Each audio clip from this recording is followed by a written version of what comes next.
नदेले उतर केही खोजिली अरण्य जन समाजरे खोजिली बारिधि तट सर्वत्र देखिली माता पद चिन्ह नहेला मातार भेट।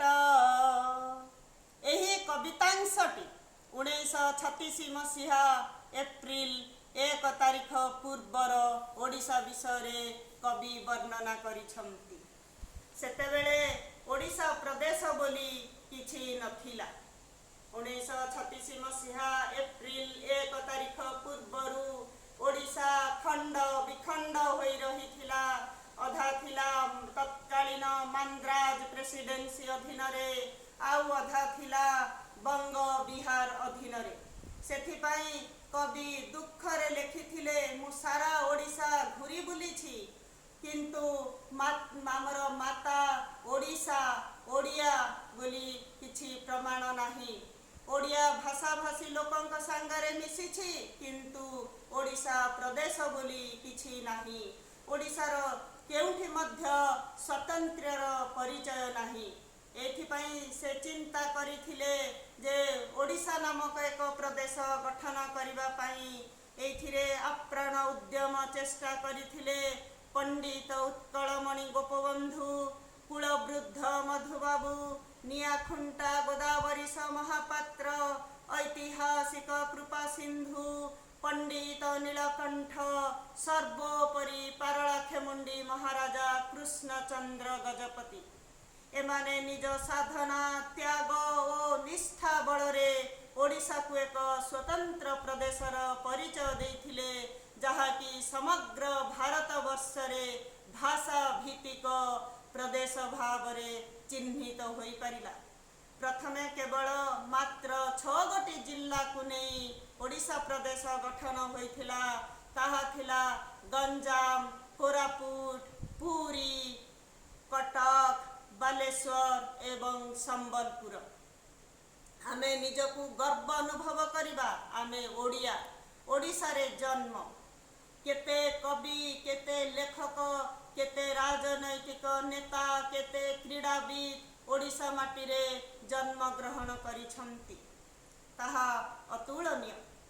आज ओडिशार स्वतंत्र परिचय भारत वर्ष तथा विदेश रे मध्य स्थान पाइछि कारण ओडिशार एक स्वतंत्र मर्यादा अछि।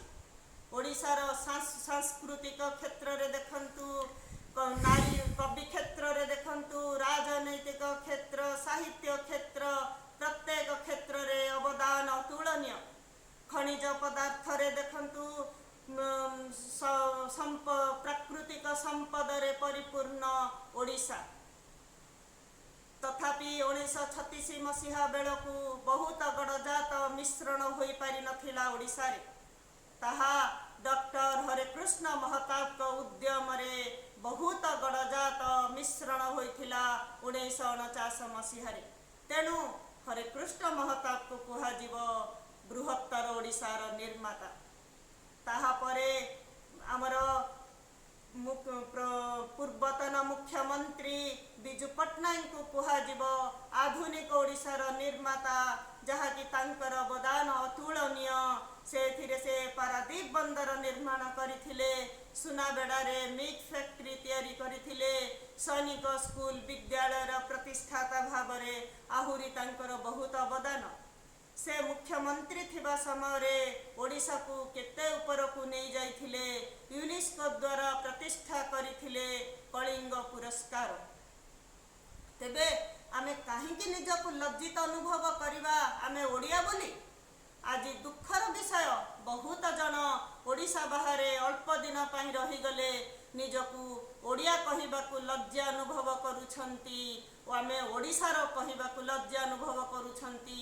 घरे मध्य से माने हिंदी रे कथावार्ता करुछंती। तेबे जे पूर्व पुरुष माने तांकर निजर एते त्याग आ साधना बलरे ओडिशा गठन करिथिले ताहा मूल्यहीन होई जिवो कि? एहा आमे तांकर बलिदानर परिचय दबा कि? यह आमर मूर्खामीर परिचय। जो माने अछंती एई प्रकारर हीन मनोभाव रखिछंती सेमानंकु त्याग करबाकू पड़िबो। आमे बड़ हबाकू हेले कहिबा उच्च हेबा पई कर जेबे आशा, उच्च कर आगे निज मातृभाषा। यह हेउछि एक परंपरार परिचय। केउ क्षेत्र रे ओडिशा पछुआ अछि जे आमे लज्जित अनुभव करिबा ओडिशा बोली आमे ओडिया बोली परिचय देबाकू। राजनैतिक क्षेत्र रे देखंतु रवि राय से थिले आमर लोकसभार ओडिया प्रथम बाचस्पति। साहित्य क्षेत्र रे देखंतु डॉक्टर प्रतिभा राय आरंभ करी गोपीनाथ महांती, कान्हू चरण, विभूति पट्टनायक समस्तंकर अवदान अतुलनीय अछि। क्रीड़ा क्षेत्र रे देखंतु अनुराधा विश्वाल हुअंतु, रचिता पंडा हुअंतु, चांद हुअंतु, किंबा श्रावणी नंद हुअंतु, किंबा वर्तमान प्रमोद भगत हुअंतु, से माने क्रीड़ा क्षेत्र रे हुअंतु, से माने ओडिशा को विश्व दरबार रे आगे नहीं छंती, निजर एक स्वतंत्र परिचय सृष्टि करी छंती। तेबे कला क्षेत्र रे मध्य देखंतु सव्यसाची महापात्र हुअंतु, नीलमाधव पंडा हुअंतु, से माने केते केते बड़ा सुवर्ण सुजोग देई छंती ओडिशा पाई निजर प्रतिष्ठा, निजर स्वतंत्र परिचय प्रदान करी छंती।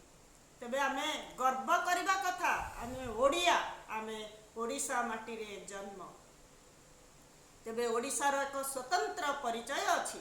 सांस्कृतिक क्षेत्र रे देखंतु ओडिसी सारा विश्व दरबार रे प्रसिद्धि लाभ करिछि। ओडिशा कथा छाड़ी दियंतु, ओडिशा बाहरु मध्य बहुत जन ओडिसी शिक्षा करिबा पई आगे आसुछंती। प्रख्यात क्रिकेटियर सौरभ गांगुली पत्नी डोना गांगुली मध्य ओडिसी सहित संश्लिष्ट। रानी मुखर्जी प्रख्यात अभिनेत्री, से मध्य ओडिसी शिखिबारे आगभर हेई आसिछंती। इलियाना सितारिस्ट देखंतु, से काही सुदूर रशिया रु आसी आमर ओडिशा रे बसवास करी ओडिसी साधना रे मग्न होई जाइछंती। तेबे आम ओडिया संस्कृतिर परिचय केते गभीर ताहा आपण माने अनुमान करि पारुथिबे। आज केते जिनस रे ओडिशा विवादीय परिस्थिति रे रही जाइछि। आमर रसगोला खाद्य को आज पश्चिम बंग कहूछि आमर खाद्य रसगोला, किंतु तेबे आमर श्री जगन्नाथ जगतर नाथ कौन मिछ हो जिवे कि? नीलाद्री विजय समय रे जगन्नाथ महाप्रभु परा महालक्ष्मी को रसगोला खुआई संतुष्ट करी श्री मंदिर रे प्रवेश करुथिले। तेबे से पश्चिम बंगर रसगोला हेला कुआडे? बहुत दुखर कथा। आज मध्य ओडिशार बहुत जगह आंध्रा तेलंगाना रे रही जाइछि, बहुत जगह पश्चिम बंग रे रही जाइछि, जेमिति सिंहभूमि, मिदनापुर इत्यादि। ताहा प्राण चेष्टा सत्वे मध्य ओडिशा रे मिसी पारु नाही। तेबे आउ मध्य विवादीय परिस्थिति, केते जन राजनैतिक नेता माने चक्रांत करुछंती कोशल राज्य करिबा पई। काहेकि जे पूर्व पुरुष माने ओडिया भाषा को एकत्रित करी ओडिशा बोली प्रचलन करिथिले, गठन करिथिले, ताहा में भूली जिबा कि? आमे कहिबा पश्चिम ओडिशा, उत्तर ओडिशा, काहेकि स्वभाव कवि गंगाधर मेहर पश्चिम ओडिशार कवि हेले मध्य सी मातृभाषा रे काव्य लिखिचंती, संबलपुरी भाषा रे कोशली भाषा रे लिखि नाहंती। तेबे आमे काहेकि ओडिशा को खंड विखंड करिबा ना?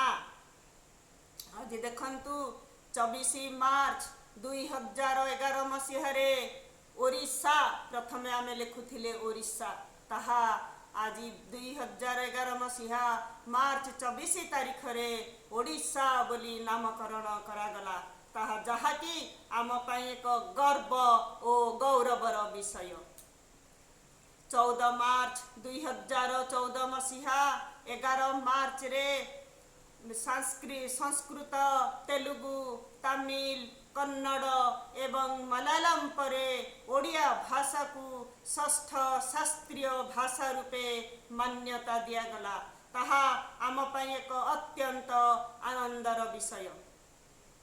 28 ଫେବୃଆରୀ 2018 ମସିହାରେ ବନାରସ ହିନ୍ଦୁ ବିଶ୍ୱବିଦ୍ୟାଳୟ ଏବଂ ଆମ ଓଡ଼ିଶା ସରକାରଙ୍କ ଦ୍ୱାରା ଏକ ବୁଝାମଣା ପତ୍ର ସ୍ୱାକ୍ଷରିତ ହେଲା। କବି ସମ୍ରାଟ ଉପେନ୍ଦ୍ର ଭଞ୍ଜ ଚେୟାର ପ୍ରତିଷ୍ଠା କରାଗଲା ବନାରସ ହିନ୍ଦୁ ବିଶ୍ୱବିଦ୍ୟାଳୟରେ, ଯାହାକି ଓଡ଼ିଆମାନଙ୍କ ପାଇଁ ଅତ୍ୟନ୍ତ ଗର୍ବ ଓ ଗୌରବର ବିଷୟ। ମୁଁ ନିଜକୁ ଗର୍ବ ଅନୁଭବ କରେ, ମୁଁ ଏକ ଓଡ଼ିଆ, ଓଡ଼ିଶା ମାଟିରେ ଜନ୍ମ ହୋଇଛି। ଆଉ ଆଜିର